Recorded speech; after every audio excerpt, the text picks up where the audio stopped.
பார்ப்போம். இதெல்லாம் குட்டைக்காய்ங்க. விதை தனியாக இருக்கு. இது பேரேம்மா, இது பேர் என்ன சொல்லுவாங்கன்னா நாரில்லா பயிர் அப்படிம்பாங்க. அதாவது இந்த காய் அப்படியே சமைச்சு சாப்பிடலாம், பெருசாக நார் இருக்காது. மற்ற காராமணியில் நார் நிறைய இருக்கும்ல, இது வந்து நார் இருக்காது. அதனால இதோட பேரே நாரில்லா பயிர் அப்படிம்பாங்க.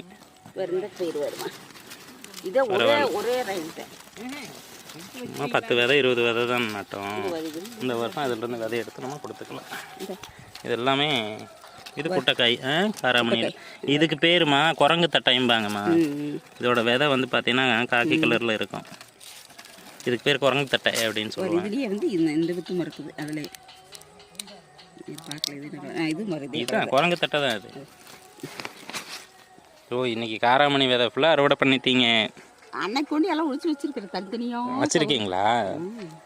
பரவாயில்ல, அப்புறம் இன்றைக்கே எடுத்துகிட்டு போனோன்னா வச்சுக்கலாம். இது என்ன ஆமணக்கா? ஆமணக்கில் இது வித்தியாசமாக இருக்கு.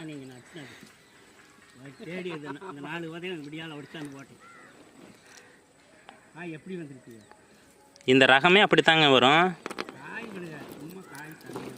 காய் கம்மியாக விழுந்துட்டு போகுது. இப்படியான ஒரு ரகம் இருக்கு அப்படிங்கிறத தெரியணுமா?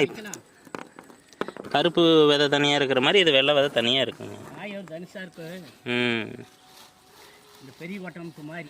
ஆமாம் ஆமாம்.